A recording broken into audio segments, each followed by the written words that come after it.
Gente, sejam muito bem-vindos ao Carreiras. Quem é novo, quem é seguidor? Quem é seguidor? A maioria é novo? Quem é que está vindo pela primeira vez aqui?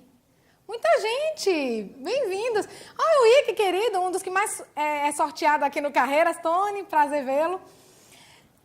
Hoje vocês estão aqui para a gente falar sobre educação sem fronteiras. Eu tive o prazer de conhecer há 1 mês e meio atrás uma pessoa chamada Daniel Chalegre. Cadê essa pessoa? Olha ele ali.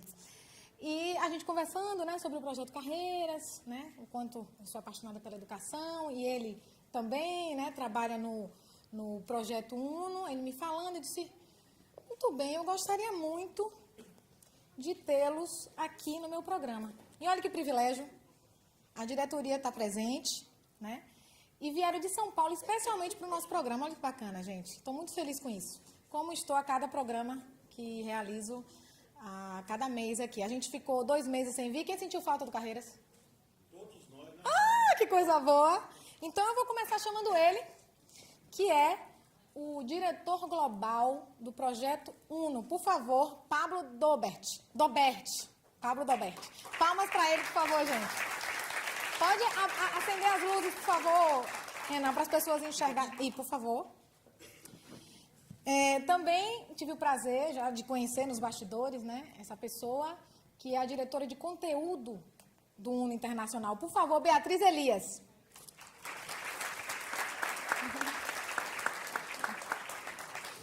Me apertaram muito aí, Bia? Não, né? Deu para... E para esse trio brilhante hoje, nessa noite, eu convido ele, que é um grande parceiro do UNO, Eugênio Cordaro, da Coros Consultores, né? Assim, eu gostaria de iniciar o nosso programa perguntando para Pablo o que é o projeto UNO. Contar o projeto UNO em tempo de televisão é muito difícil, né? É?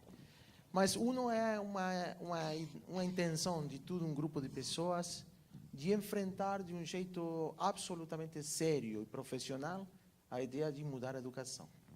A gente acha que a corporação educativa, em geral, falando, ela está profissionalizada em resistir à mudança. E nós estamos dentro desse mundo, né? Um mundo profissional para explicar por que não faz distinta educação. E a sociedade é evidente que está pedindo uma educação diferente. Então, a gente se organizou para criar um polo de tensão de transformação. Isso é o UNO Internacional. E qual o trabalho que o UNO tem desenvolvido ao longo de quantos anos? Eu gostaria que você falasse. O UNO tem quase 7 anos, desde o momento de incubação até agora, né? A gente trabalha em 1000 escolas entre México e Brasil. E a gente entra em cada escola e faz esse trabalho com cada professor, em cada hora-aula, tentando mexer no núcleo da educação, que é o que acontece dentro da sala de aula. Não adianta fazer grandes congressos, grandes declarações. Você tem que entrar na sala de aula de aquele professor com aquelas crianças e mudar esse jeito do professor falando e a criança fazendo o que ouve, né? Não, e é verdade, porque eu vim da geração Y, não, X, perdão, eu vim da geração X, e realmente, para absorver a matemática, assim, era uma coisa chata, né? Porque aquela coisa, decorar, isso não é bacana. Então, eu gostaria que você me dissesse, quando foi que o UNO tirou a conclusão, assim, que eu sei que vocês que trabalham com a educação há muitos anos sabem da importância, né? A gente sente isso há muitos anos, de transformar a educação nos dias de hoje.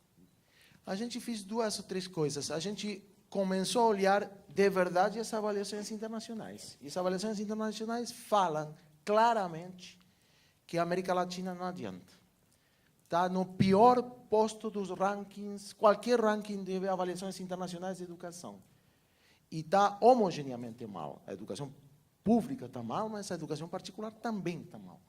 E a gente achou que isso faz sentido. Se a coisa é assim, a gente tem que assumir, e assumir é o primeiro ponto para reagir, né? E isso foi feito há 5 ou 6 anos. E no mesmo momento vem a onda digital, que traz inovação, traz alterações das práticas cotidianas das pessoas. Então tem um impulso de transformação pela digitalização que permite enfrentar esse desafio de mudar a educação pela digitalização. É a questão Tem um ensino à distância também, né, que facilitou muito. Hoje, é tudo digital.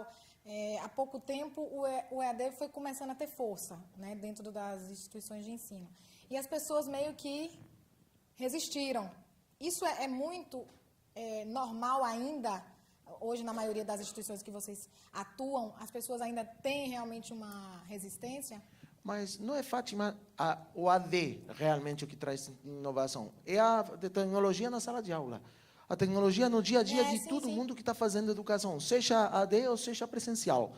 Porque ainda sendo presencial, a tecnologia joga muito. A tecnologia altera a relação das pessoas com o conteúdo, a relação das pessoas com a produção. Ou seja, ela incide nas condutas básicas de trabalho na sala de aula e no desenvolvimento das pessoas na produção, nas relações, nas negociações. Você entrou num ponto que eu gostaria de saber de Bia. Quem tem mais realmente resistido essa nova forma de ensino? São os pais, são os professores ou são os alunos? Ou todo mundo? Bom, dos três grupos, certamente não os alunos. Nunca, né? Os alunos não. Os alunos sempre, eles anseiam uma nova educação. Os pais, a resistência dos pais é mais por não compreender as metodologias atuais. Quer dizer, por exemplo, o ensino da matemática hoje, ele é completamente diferente do que a maioria dos pais tiveram quando foram alunos, né? E você tocou nesse ponto. Não é mais uma educação de você memorizar conteúdos. É você compreender, investigar, é uma outra postura, é ter a habilidade de você construir o seu conhecimento. Então, essa é a mudança. Os professores resistem. Resistem muito? Sim, resistem muito. Os professores não foram preparados para isso, e não eu nem acredito que seja uma questão de serem nativos digitais ou serem imigrantes digitais. Eu não acredito que esse seja o grande obstáculo. São professores que, quando fizeram faculdade de educação, não tiveram práticas de sala de aula didáticas com tecnologia e com essas novas ferramentas que entram na sala de aula e permitem que eles inovem. Então, a resistência é porque acredito muito que tem ligação com a formação que eles tiveram.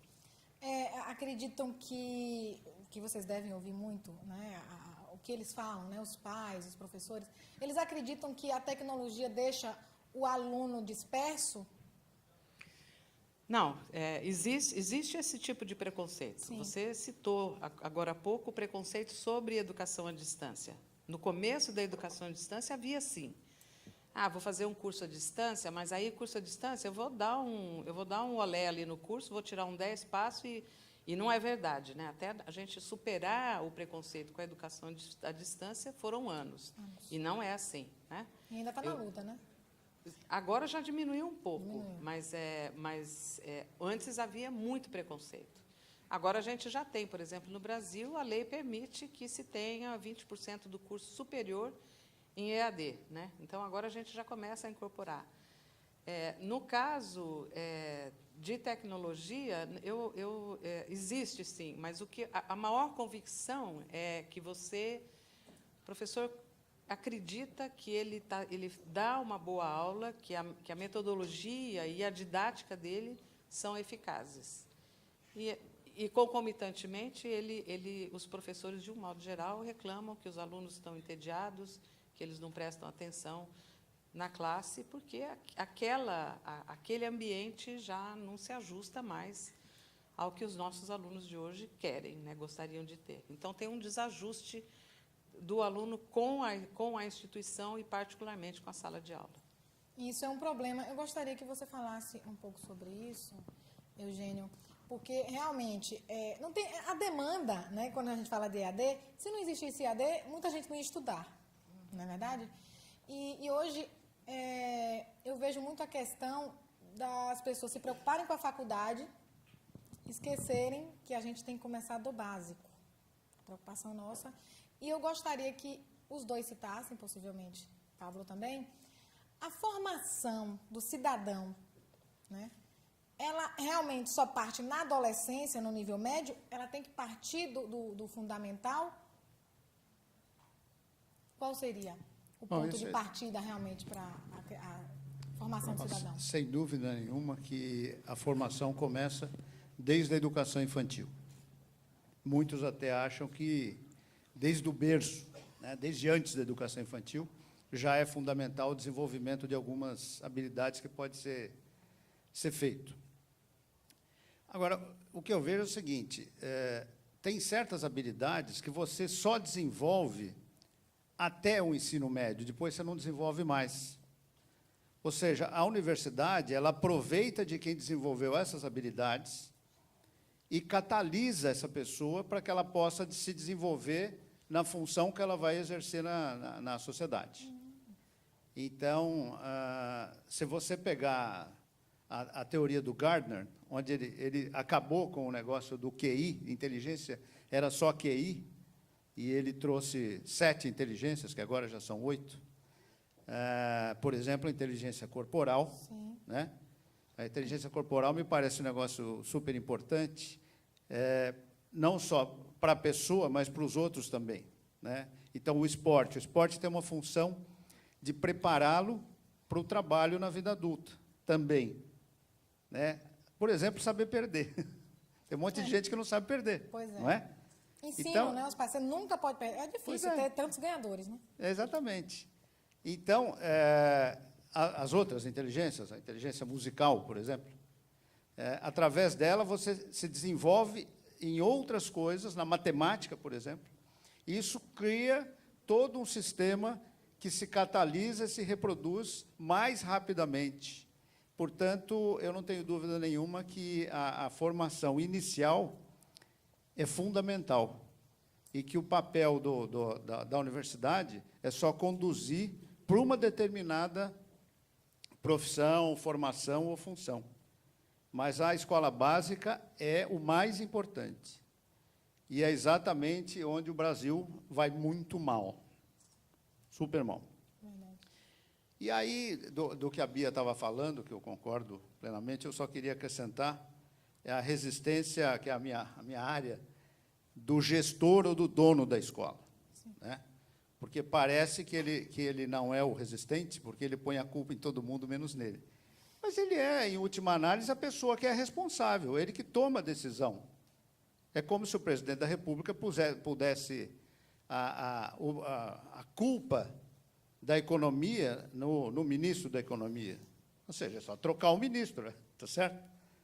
Então, eu agrego ao que a Bia falou, e ela tem toda a razão quando disse que os alunos não têm o menor problema, porque eles já foram, e os pais até morrem de vergonha, porque eles sabem muito mais de tecnologia do que os pais, a partir dos 2 anos. Né? Eu não estou falando dos adolescentes. Né? Então, é um campo em que o UNO, enfim, a nossa equipe toda também trabalha, que é mudar a cabeça do dono da escola. E aqui eu só vou terminar colocando uma provocação, porque eu acredito que essa resistência vem de uma necessidade autoral do meu projeto. Eu, dono de escola, eu nasci, criei um projeto e não quero mudá-lo. Imagine você se na indústria fosse assim. Eu vou dar um exemplo que pode até nem acontecer. Eu criei um suco de laranja fantástico, que vai um monte de açúcar no suco de laranja. E o mundo mudou, e ele fala que hoje em dia não é bom comer muito açúcar. E eu vou insistir com esse projeto, dando murro em ponta de faca, contra toda a inovação. É isso que eu vejo a escola fazer. É exatamente isso. Eu quero continuar com a minha autoria, independentemente ou desprezando tudo aquilo que me é pedido pela sociedade. Veja que interessante. Onde é que a gente parou? Por que você acredita que eles ficam nessa? Sempre deu certo. E eles não viram que não dá mais certo. Eu só lembro do exemplo da máquina de costura. Imagine, hoje ninguém. Acho que você conta nos dedos. É até difícil achar uma costureira hoje, né? É uma dificuldade. Então, não se vende mais, né? Então, realmente, o problema está no... O problema também do gestor, do dono da escola, que reage muitas vezes da mesma forma que a igreja, né? A escola e a igreja são os dois setores mais resistentes às mudanças. Mudanças. E como é que vai mudar o Brasil? Uma comunidade, um estado, se as pessoas não estão... Porque quem muda é a gente, na verdade.